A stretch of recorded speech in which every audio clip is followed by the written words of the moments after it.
அவங்க வரதுக்கு முன்னே அவரை நம்ம நினைக்கணும். அவரை நினைக்கும் போது பேராசை கொள்ள மாட்டோம், பொறாமை கொள்ள மாட்டோம், திருட்டுத்தனம் பண்ண மாட்டோம்.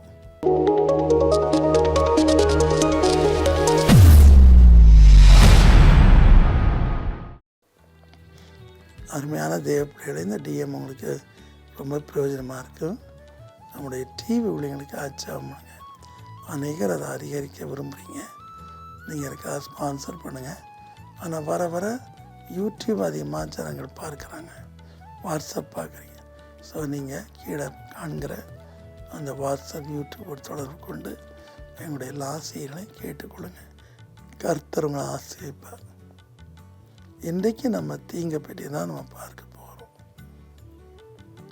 கர்த்தருக்கு ஊழியம் செய்யும்போது தீங்குகள் வருது. எரேமியா புஸ்தகம் பார்த்தீங்கன்னா அதில் அவன் மிகவும் வேதனையோடு சொல்கிறான், ஆண்டவரே நீர் எனக்கு பாரமுகமாயிராதே, என்னை தீங்கு தப்புன்னு சொல்கிறான். எரேமியா கர்த்தருக்கு உண்மையோடு ஊழியம் செய்தபடினால அவனை படுகொலியில் போட்டாங்க. அவன் சரித்திரப்படி அவன் நேசித்த அவனுக்கு மனைவியாக வரப்போகிற அந்த பெண்ணை கொண்டு போட்டார். அதே போல் முடிவில் அவனை கல்லெறிந்து கொண்டார் என்று சரித்திரம் சொல்லுது. எவ்வளோ கஷ்டப்பட்டா எரேமியா, எவ்வளோ வேதனைப்பட்டான். அவனுக்கு பேரே துயரமுள்ள ஒரு தீர்க்கதரிசி, கண்ணீர் வடிக்கிற தீர்க்கதரிசி. அருமையான தேவ பிள்ளைகளை, நீங்களும் கர்த்தருக்காக ஊழியம் செய்யும்போது தீங்குகள் வரத்தான் செய்யும், விரோதங்கள் வரும். ஈஸ்வருக்கு வர இல்லையா? நன்மை சேர் நிமித்தம் தீங்கு வரதான் செய்யும். ஆனாலும் கர்த்தர் நீங்கள் வாக்கு கொடுக்கிறார். எரேமியா 15:11 தீங்கு நாளில் இடுக்கணுண்டாகும் காலத்தில் நீர் எனக்கு சகாயம் செய்து என் சத்துருக்கு எதிர்பட்டு என்னை விடுவித்தாலும் நீர் என் அடைக்கலமாயிரும். கண்டிப்பாக கர்த்தர் தமக்கென்று உண்மையோடு ஊழியம் செய்கிறன பாதுகாப்பார். கண்டிப்பாக அவருடைய தாழ்மை, அன்பு, இரக்கம், பரிசுத்தம், மனதுருக்கம் அது நிமித்தமாக அவருடைய சூழ பாதுகாப்பாக இருப்பார், அரணாக இருப்பார். தாவீது அடிக்கடி சொல்கிறார் இல்லையா, என் பலனாகிய கர்த்தரை உனக்கு தாபரமாய் கொண்டாய், ஆகவே பொல்லாப்பு உனக்கு நேரிடாது, வாதி உன் கூடாரத்தை அணுகான்னு சொல்லி சங்கீதம் 91:10-11 அவன் சொல்கிறான். ஆம், அருமையான தேவப்பிள்ளைகளை, அபிஷேகத்தை பெற்றிருப்பீங்க, உபவாச ஜெபம் பண்ணியிருப்பீங்க, கர்த்தருக்காக ஊழியம் செய்ய வைராக்கியமாக இருப்பீங்க. உங்களுக்கு கண்டிப்பாக பல இடங்களும் சத்துருகள் வரும்.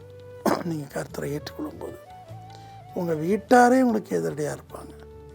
ஆனால் பொறுமையோடு ஜெபம் செய்யுங்க, கர்த்தர் அந்த வீட்டார் அனைவரையும் ரட்சிப்பார். சந்தேகமே இல்லை. ஒரு ஊருக்கு நான் போயிருந்தேன். அந்த ஊரில் எப்போவுமே நான் அன்பாக தான் பேசுவேன், மற்றவங்களை தாக்குறது இல்லை. என்னுடைய இதயம் மனதுருக்கத்தான் நிரம்பி இருக்கும். ரெண்டாவது, இந்த அகங்காரம், பெருமை, இதெல்லாம் எனக்கு கொஞ்சம் பிடிக்காது. ஏன்னா தேவனுடைய மகத்துவத்தை நான் கண்டேன். தேவன் தான் கிரியை செய்கிறார், இயேசு தான் கிரியை செய்கிறார். நம்மளா செய்கிறோம், நம்மளால் ஒரு முடியை கூட உண்டாக்க முடியாது. ஸோ நம்மளால் என்ன செய்ய முடியும்? நமக்கு பாட்டு வரம் கொடுக்குறது அவர் தான், நமக்கு கிருபையின் 9 வரன்னு கொடுப்பது அவர் தான், நம்ம ஒரு பாஸ்ட் ஆக்குறது அவர் தான், நம்மளை மெய்ப்பனாக்குறதும் அவர் தான், அன்னன்றைக்கு வேண்டிய வேத வாக்களை கொடுக்குறதும் அவருடைய பரிசுத்தாங்க. ஸோ எல்லாவற்றிலும் அவருக்கு நாம் முதலிடம் கொடுக்குறோம்.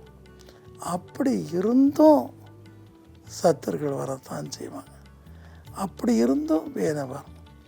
ஏமிக்கார் மைக்கேல் அம்மாங்கிற பெரிய மிஷனரி ஊழியம் செய்து வர்ற வழியில் அந்த களக்காடில் திடீர்னு சொல்லி படுகுடியில் அவங்க மாட்டு வண்டி இறங்கிச்சு, இடுப்பெலும்பு உடஞ்சிச்சு. இங்கிலாந்துக்கு போய் அவங்க சரி பண்ணிடலாம், அயர்லாந்துக்கு போய் சரி பண்ணிடலாம். ஆனால் அவங்க வேண்டாம்னு சொல்லி அநாத பிள்ளைகளுக்காக அங்கே இருந்து படுத்த படுக்கையாக 22 வருஷம் கர்த்தருக்காக ஊழியம் செய்தாங்க.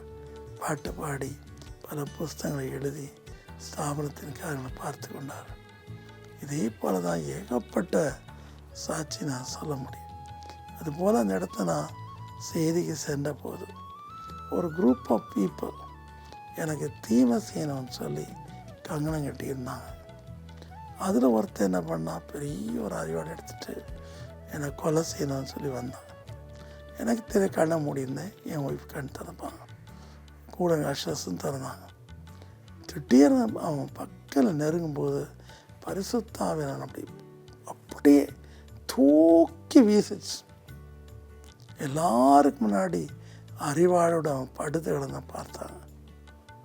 இப்போ தான் உணர்ந்தான், நான் ரகசியமாக செய்ய நினச்சேன். அந்த தெய்வ வல்லமை என்னிலும் மேலாய் தெய்வ மனுஷனை தொடாதபடி என்னை தள்ளி விடுச்சு. அவனுக்கு எழும்ப முடியல, சொல்கிறான், எழும்ப முடியாது, கடவுளை என்னை அடிச்சிட்டாரு. இந்த மனுஷனுக்கு விரோதமாக மற்றவங்க பணம் கொடுத்து நான் வந்தேன், வேறு கொலை செய்யணும்னு வந்தேன், என்னால் அவர் நெருங்க முடியலன்னு சொன்னான். ஆம், ஊழியத்தின் கர்த்தர் எல்லா தீமைக்கும் உங்களை விலக்கி காப்பார், நிச்சயமாக காப்பார், சந்தேகமே இல்லை. சங்கீதம் 105:15 நம்ம பார்க்குறோம். தெளிவாக அவன் சொல்கிறான், உம்முடைய தீர்க்கதரிசிகளை ஒருவனும் தீங்கு செய்யாதபடி காத்து கொண்டேன். மோசே எத்தனையோ முறை கல்லறிய பார்த்தாங்க, ஆனால் ஒரு முறை கூட ஆண்டர் அப்படி அவன் வேதனைப்பட விடலை. அவனை கல்லறிந்து கொலை செய்யணுங்கிற எண்ணமுடையவர்கள் வெட்கப்பட்டு போனார்கள். ஆம் பிரியமான தேவ ஜனமே, மோசையோடு இந்த கர்த்தர் உங்களோடு இருக்கிறார். தைரியமாய் முன்னேறி செல்லுங்கள், ஜெபம் பண்ணி ஒரு இடத்துக்கு போங்கள். கர்த்தர் உங்களுக்கு முன்னாடி போவார், உங்களுக்கு பின்னாடியும் வருவார். உபாகமம் 31:6-8. அவர் உங்களோடு வராரா அப்படின்னு பாருங்கள்.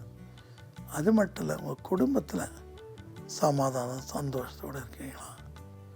கண்டிப்பாக நீங்கள் ஊழியத்துக்கு போகும்போது உங்கள் மனைவி பிள்ளைகள் அவங்க கூட வர்றாங்களோ இல்லையோ, அவருடைய எண்ணமெல்லாம் உங்களை பற்றி தான் இருக்கும். உண்மையான கர்த்தருக்கு பயந்த ஒரு மனைவி பிள்ளைகள் எல்லாருமே தேவனுடைய மனுஷனுக்காக ஜெபம் பண்ணுவாங்க, புருஷனுக்காக ஜெபம் பண்ணுவாங்க. அது நல்ல ஒரு ஆண்டருக்கு பயந்த பிள்ளைகள் அப்படி தான் இருப்பாங்க. ஸோ குடும்பத்தில் சமாதானம், குடும்பம் நமக்கு பேக்ரவுண்டாக இருந்து நமக்கு ஜெபிக்கும்போது நம்ம தவற மாட்டோம். அது ரொம்ப முக்கியமான ஒரு காரியம். சாத்தானையும் எல்லா கிரியாசம் அவர் நம்மை விடுவிப்பார். ரெண்டாவது நம்ம பார்க்குறோம், வாலிப நாட்கள், தீங்கின் நாட்கள் நம்ம வரதுக்கு முந்தைய அவர் நம்ம நினைக்கணும். அவரை நினைக்கும் போது பேராசை கொள்ள மாட்டோம், பொறாமை கொள்ள மாட்டோம், திருட்டுத்தனம் பண்ண மாட்டோம். ஸோ இன்றைக்கு நம்ம இவரை நினைத்து ஜெபிப்போம். அன்பின் கர்த்தாவை மனம் இறங்கி இன்றைக்கும் உங்களுடைய ஊழியத்தை நிமித்தம் பலவிதமான எதிர்ப்புகள், பலவிதமான சூழ்ச்சிகள், பலவிதமான தந்திரங்கள், இவற்றை அனுபவிக்கிற உடைய பிள்ளைகளை நீர் கண்ணோக்கி பார்த்து இவை எல்லாவற்றின்றும் அவளை விடுவித்தார். அவளை ஏளனமாய் நினைப்பவர்கள் ஈவன் உடைய ஊழியக்காரர்களாகவே இருக்கலாம், பெரிய பெரிய ஊழியக்காரர்களாக இருக்கலாம், ஏளனமாக நினைப்பாங்க, அனாதைன்னு சொல்லுவாங்க, இவனுக்கு எவனும் கிடையாதும்பாங்க, இவனுக்கு ஜாதி இல்லாம்பாங்க, எல்லாம் பேசுவாங்க, எல்லாம் வஞ்சகமாக பேசுவாங்க. ஆனாலும் நீர் ஒருவர் எங்களோடு இருந்தால் போதும், நீர் ஒருவர் எங்களோடு வந்தால் போதும். உமாக்கா உத்தம் உண்மையோடு ஊழியம் செய்கிற மக்கள், சிறுமைப்பட்ட ஊழியக்காரர்களை மதித்து அவர்களையும் ஆதரிக்கிற பாஸ்டர்ஸ் ஒவ்வொருவரையும் ஆசிர்வது. அவள் திட்டங்களை வாய்க்கப்படும், அவருடைய கண்ணீரை தொடையும். நீர் அவளுக்காக எழுந்தாலும், சிறுவளாக இருந்தாலும் பெரியவளாக இருந்தாலும் அவள் அருகில் இருந்தாலும் பாதுகாத்து கொள்ளும். இந்த கடைசி காலத்தில் எல்லாத்தையும் விலை காத்துக்கொள்ளும். இயேசுவின் நாமத்தில் தாழ்மையோடு வேண்டிக் கொள்கிறோம் பிதாவே, ஆமென்.